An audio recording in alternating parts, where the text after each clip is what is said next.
जिज्ञासुओं, आज आपके समक्ष 9 ग्रहों से संबंधित उनकी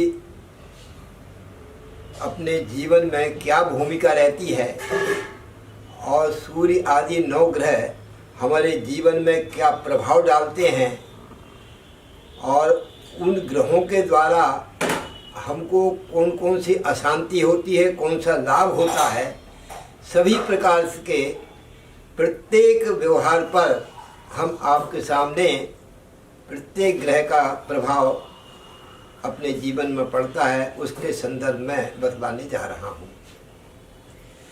सूर्य आदि 9 ग्रह होते हैं। सूर्य, चंद्र, मंगल, बुध, गुरु, शुक्र, शनि, राहु एवं केतु, ये 9 ग्रह होते हैं। और 9 ग्रहों के प्रत्येक 27 नक्षत्र होते हैं, तो 3-3 नक्षत्रों का एक ग्रह स्वामी होता है। इस संदर्भ में सबसे पहले मैं सूर्य से संबंधित कार्य क्या होता है अपने जीवन में वो दर्शा रहा हूँ।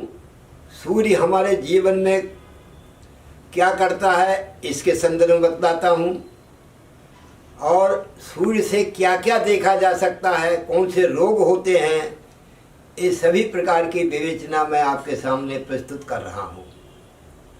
सूर्य 9 ग्रहों में ग्रहों का राजा है। ग्रहों का जो मंत्रिमंडल है उस मंत्रिमंडल में सूर्य राजा है, चंद्रमा रानी है, बुध युवराज है, मंगल सेनापति है, गुरु देवगुरु है और शुक्र दैत्य गुरु है, शनि सेवक है और राहु माया भी है, माया देने वाला राहु होता है, और केतु प्रसिद्धि का ग्रह है। जो आपकी ख्याति जो होती है वो केतु के कारण होती है। सभी ग्रहों का अपना अपना अस्तित्व होता है और अपना अपना प्रभाव और स्वभाव होता है। सूर्य मंत्रिमंडल में राजा है, ग्रहों का राजा है, और सूर्य हमारे जीवन में प्रत्यक्ष फलदायक है। हमको रोज जो दर्शन दे रहे हैं, सूर्य दर्शन दे रहे हैं, उनकी छत्र छाया में हम अपने जीवन का यापन कर रहे हैं। और जितने भी पेड़ पौधे, पशु पक्षी, जीव जंतु जो भी के हैं, सूर्य चंद्र 2 प्रत्यक्ष हमारे सामने ग्रह एक तो परिदृश्यत हो रहे हैं। सूर्य तेज का प्रतीक ग्रह है, तेजस्विता। मनुष्य के जीवन में जो तेजस्विता है, आत्मबल है, वो सूर्य देता है। जिसका सूर्य नीच राशि का हो, तुला राशि में सूर्य नीच राशि का होता है, इसलिए नीच राशि का सूर्य जिसका होता है वो निस्तेज उसका शरीर रहता है, उसके अंदर स्वाभिमान नहीं होता और वो निष्क्रिय रहता है, वो आलसी रहता है, क्रियाशीलता में कमी रहती है। और जिसका सूर्य उच्च राशि का होता है वो तेजस्वी होता है, स्वाभिमानी होता है और अनेक प्रकार के जो है सो वैभव से युक्त करता है। सूर्य के अंदर एक स्वाभिमान सबसे तगड़ा रहता है। मेष राशि में सूर्य उच्च राशि का होता है और तुला राशि में सूर्य नीच राशि का होता है। जब मेष राशि में जिसका सूर्य होता है वो एक वर्चस्व युक्त पद पर रहता है, अधिकार युक्त पद पर जाता है, गवर्नमेंट की जो अनेक उच्च श्रेणी की जो पद प्रतिष्ठा है उसमें वो जॉब मिलता है और एक संयमित जीवन रहता है, संत हृदय रहता है, दूसरों की मान मर्यादाओं को रखने वाला होता है और स्वयं अपना आत्मसम्मान की रक्षा करने वाला होता है। सूर्य पिता का कारक होने से पिता की मान मर्यादाओं को रखना, पिता की सेवा करना और पिता से संबंधित जो कार्य है उसमें पूर्ण हाथ बटाना और पिता के सृजन में पिता के शरीर के समान ही उसकी शरीर की आकृति होती है, स्वभाव भी उसके समान होता है जिसका उच्च राशि का सूर्य होता है। और सूर्य जिसका नीच राशि का होता है, तुला राशि पर होता है, वो निस्तेज तो होता ही है लेकिन उसमें आत्मबल की कमी बहुत ज़्यादा रहती है, और आत्मबल की कमी के साथ विद्या योग में भी उसकी कमी पाई जाती है। सूर्य जो है सो एक तो पिता का कारक होता है, आत्मा का कारक होता है, और शरीर के अंदर हड्डी का कारक होता है। जिसका सूर्य नीच राशि का है उसकी हड्डी शरीर की कमज़ोर रहेंगी। जिसका सूर्य उच्च राशि का होता है, मेष राशि पर होता है, उसकी शरीर की हड्डी मजबूत होती हैं। हड्डी से संबंधित उसमें एक बलवत्ता रहती है और गौरवशाली होता है। और जिसका सूर्य नीच राशि का होता है उसको पेट से, उदर से संबंधित कष्ट होता है, स्नायु से संबंधित कष्ट होता है, हड्डी से संबंधित कष्ट होता है। तो ये सूर्य नीच राशि के होने का प्रभाव होता है। सूर्य पूर्व दिशा का स्वामी होता है। पूर्व दिशा उसके लिए बहुत ज़्यादा, जिसका सूर्य उच्च का रहता है उसको पूर्व दिशा उसके भाग्य की उन्नति की दिशा होती है। पूर्व दिशा की ओर उसका भाग्य बढ़ता है और अनेक सुख भोगने वाला होता है पूर्व दिशा की ओर। सूर्य लाल रंग का है। लाल रंग का होने के कारण उसके शरीर की जो आकृति है, आकृति तो पिता के समान होती है, लेकिन शरीर का जो रंग है वो गुलाबी कलर का एकदम सुंदर गौरवर्ण का होता है, और लालित्यमान उसका तेज दमकता हुआ रहता है। बहुवीर क्रोधी जरूर होता है। बहुवीर क्रोधी स्वाभिमानी देह कृष अति चंचला, चंचल प्रकृति का होता है। तो इस प्रकार के सूर्य जिसका जो तो लाल रंग का होता है। सूर्य क्षत्रिय जाति का है। इसकी जाति क्षत्रिय है। क्षत्रित्व गुण राजा में होना चाहिए। सूर्य चूंकि राजा है तो उसमें क्षत्रिय गुण होना बिल्कुल स्वाभाविक है। और जो राजा के अंदर क्षत्रित्व गुण नहीं हुए, क्योंकि प्रजा की रक्षा करने वाला राजा होता है। प्रजा की रक्षा के लिए राजा ही जो है सो उसके जीवन का एक आराध्य होता है। इसलिए क्षत्रिय जाति का होने के कारण प्रजा की रक्षा करने वाला, स्वाभिमानी, अनेक प्रकार से तेजस्वी और अनेक वैभव से युक्त और शरीर से सुख भोगने वाला सूर्य जिसका बलवान होता है उसको एक पाए जाते हैं। अब सूर्य किस किस भाव में अच्छा होता है? एक तो सूर्य लग्न में होता है अच्छा, और सूर्य जो है सो तीसरे भाव में अच्छा होता है, 10वें भाव में और 11वें भाव में सूर्य बहुत अच्छा माना जाता है। सूर्य जब 12 राशियों में जब सप्तम भाव में सूर्य होता है तो उसके दाम्पत्य जीवन में दुखदायी बनाता है। दाम्पत्य जीवन का सुख उपभोग नहीं होने देता है। सूर्य जब दूसरे भाव में होता है धन और कुटुंब को जलाने वाला होता है, धन से संबंधित हानि पैदा करने वाला होता है और कुटुंब में विवाद का कारण बनता है। और सूर्य जब पंचम भाव में होता है तो उसके होता प्रथम सुत का निधन सुत भाव गत रवि पंचमें। 5वें घर में जिसका शुक्र देखे दृष्टि मारे 11वें घर में बैठता है तो सप्तम दृष्टि से पंचम भाव को देखता है, और पंचम भाव में बैठता है तो पंचम भाव का फल भी देता है। तो प्रथम संतान नष्ट होती है अथवा प्रथम गर्भ नष्ट होता है जिसके पंचम भाव में सूर्य होता है। उसके सूर्य जिसके अष्टम भाव में होता है वो अनेक व्यसनों से युक्त होता है और अनेक प्रकार के व्यभिचार योग बनाने वाला होता है। जब 6वें भाव में सूर्य होता है जिसका, वो 6वें भाव का सूर्य वाला व्यक्ति जो है वो मुकदमा, कोर्ट मुकदमा निश्चित रूप से चलाता है। दूसरों के प्रति मुकदमा हमेशा चला माना रखता है। उसको कोर्ट मुकदमा में जाने का बड़ा शौक रहता है, उसका रुझान रहता है, और भलते ही छोटी सी बात में मुकदमा कर दे या दूसरा कोई मुकदमा का वो लड़ता रहे। तो इस प्रकार से 6वें सूर्य गवर्नमेंट के ऊपर ही मुकदमा करने वाला होता है। 6वां सूर्य यहाँ से होता है। भाग्य में जब सूर्य होता है तो भाग्य वृद्धि कारक होता है और उसकी पिता के द्वारा उसकी भाग्य की वृद्धि होती है।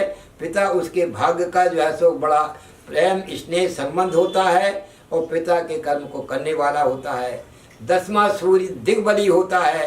10म सूर्य जो है सो निश्चित प्रशासनिक सेवा में जाता है, अधिकारी पद प्राप्त करता है। पिता के समान उसके शरीर की आकृति होती है, उनकी मान मर्यादाओं को पालन करने के साथ स्वाभिमानी बनाता है। 11वें घर में जब सूर्य होता है तो अनेक प्रकार के स्रोतों से लाभ देने वाला होता है और वो शासन पक्ष से लाभ निश्चित रूप से पाता है। बिजनेस भी अगर करता है तो शासन से संबंधित कोई बिजनेस करता है तो उसमें सफलता मिलती है और जो है सो सूर्य से संबंधित ये सब कार्य होते हैं। व्यय भाव में जब सूर्य होता है तो उसके नेत्र पीड़ा निश्चित रूप से होती है, उसको चश्मा जल्दी लग जाता है, नेत्रों में लालिमा छा जाती है। सूर्य के इस प्रकार से भरमों का फल दर्शाया। और सूर्य तीसरे घर में पराक्रमी बनाता है, चौथे घर में जो है सो माता के सुख से वंचित करता है और लग्न का सूर्य तो बहुत अच्छी माना जाता है। इस प्रकार से 12 भावों में सूर्य का मैंने वर्णन किया। सूर्य का स्वरूप क्या स्वभाव होता है वो आपको एक राजा के संबंध में मैंने अब बताया। अब चंद्रमा के संबंध में आपको दर्शा रहा हूँ। चंद्रमा जो है मेष वृश्चिक राशि का नीच राशि का होता है और वृषभ राशि में उच्च का होता है। वृषभ राशि में जब चंद्रमा होता है तो उसका चंद्रमा मनोबल देने वाला होता है। कर्क राशि का स्वामी होता है। कर्क राशि एक बहुत ही लग्जरी राशि है, बड़ी जैसो इमोशनल राशि होती है। तो चंद्रमा जब कर्क राशि पर होता है तो चंचल प्रकृति का बनाता है और अनेक प्रकार से उसको कल्पना प्रिय सोचने मुद्रा में बनाता है। इस प्रकार से चंद्रमा कर्क राशि में अच्छा फल देने वाला होता है, राशि का स्वामी होता है। वृषभ राशि में सुंदर शरीर का बनाता है और वृश्चिक राशि में चंद्रमा जो है तो एक प्रकार से उसका व्यक्तित्व में थोड़ी कमी कराता है और वो परोपकार की भावना बनाता है, लेकिन शीत कफ का स्थायी प्रभाव उसके ऊपर रहता है। उसके गले में खराबी हमेशा बनी रहती है। वही चंद्रमा जब मेष राशि पे होता है तो उद्यमशील बनाता है, स्ट्रॉन्ग विल पावर बनाता है। वृषभ राशि का जो है तो वैभव दिलाने वाला धन का कारक होता है। और जब तृतीय भाव में चंद्रमा होता है तो बहुत पराक्रमी बनाता है, अनेक स्रोतों से लाभ दिलाने वाला होता है। चतुर्थ चंद्रमा माता से अनुराग रखने वाला होता है और माता के अनुराग के साथ सहृदय होता है, कल्पना प्रिय होता है, भवन भूमि वाहन ऐसो आराम सुख सुविधाओं से युक्त बनाता है। पंचम भाव का चंद्रमा ब्याज देने वाला होता है। ब्याज का धंधा करने में पंचम चंद्रमा सबसे अग्रणी होता है और वो अगर पढ़ाई में करता है तो मेडिकल योग बनाता है, डॉक्टरी का योग बनाता है और बहुत ही अनेक प्रकार का सहृदय होता है। उसको प्रेमालु स्वभाव होने के कारण प्रेम संबंध अधिक कराता है। छठवें घर में जब चंद्रमा है तो रोग शत्रु जो है तो शीत के रोग स्थायी रूप से बनाए रखता है। सप्तम भाव का चंद्रमा संकोची स्वभाव का बनाता है। पत्नी उसकी बहुत सुंदर, अत्यंत सरल एवं चंचल प्रकृति की होती है। विवाह के बाद उपरांत इसका विवाह के बाद एक धन वैभव एवं नौकरी पेशा का योग बनता है। अष्टम भाव का जब चंद्रमा होता है तो अष्टम भाव का चंद्रमा जल के किनारे उसके भाग्य की उन्नति होती है और भाग्य की उन्नति के साथ उसको जल से भय भी रहता है। 24 वर्ष 8 वर्ष की अवस्था 24 वर्ष की अवस्था तो भाग्य की उन्नति में बाधक बनती है, यानी ये समय पानी में डूबने का खतरा रहता है। नवम भाव का चंद्रमा भाग्यशाली विशेष होता है और उसके भाग्य में बहुत अनेक प्रकार से स्रोत बनते हैं और वैभव युक्त होता है। दसम भाव का चंद्रमा क्रियाशील कर्मठ बनाता है। 11वां चंद्रमा स्थायी शीत का रोग देने वाला होता है और 12वां चंद्रमा विशेष खर्चीला बनाता है। चंद्रमा का स्वभाव मैंने होता है, चंद्रमा के रोग शीत कफ के रोग होते हैं। चंद्रमा जब नीच राशि का होता है तो सर्दी कफ का स्थायी प्रभाव होता है।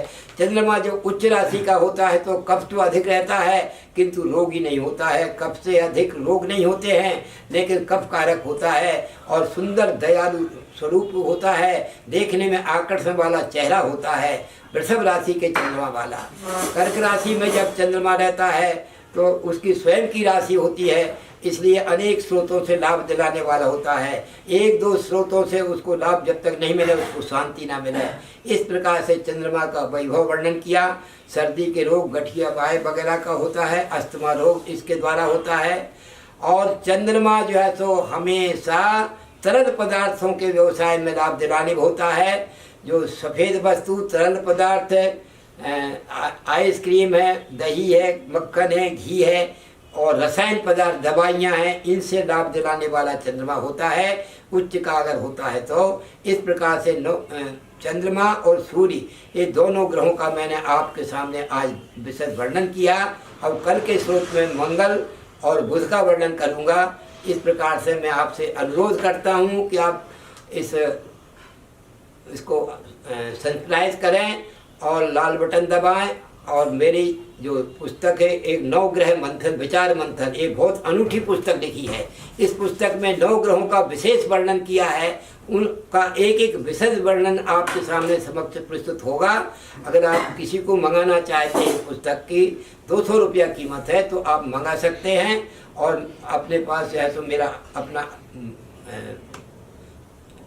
वो पता भेज दें, मैं आपको पुस्तक पार्सल द्वारा भेज दूंगा। हरिओम। हर समस्या का समाधान, वो भी घर बैठे बैठे। हम करेंगे आपकी हर समस्या का समाधान। लव प्रॉब्लम हो या breakup problem, intercaste marriage problem हो या मनाना चाहते हैं अपने घर परिवार को, डाइवोर्स प्रॉब्लम हो या पाना चाहते हैं अपना खोया हुआ प्यार, वशीकरण, ब्लैक मैजिक या हो आपका प्यार किसी के वश में और पाना चाहते हैं आप उसे वापस, या पाना चाहते हैं छुटकारा अपनी स्वजन से, इन सब समस्याओं का समाधान है हमारे पास। आइए संपर्क कीजिए ज्योतिष्य ज्ञानी विशाल शर्मा जी से।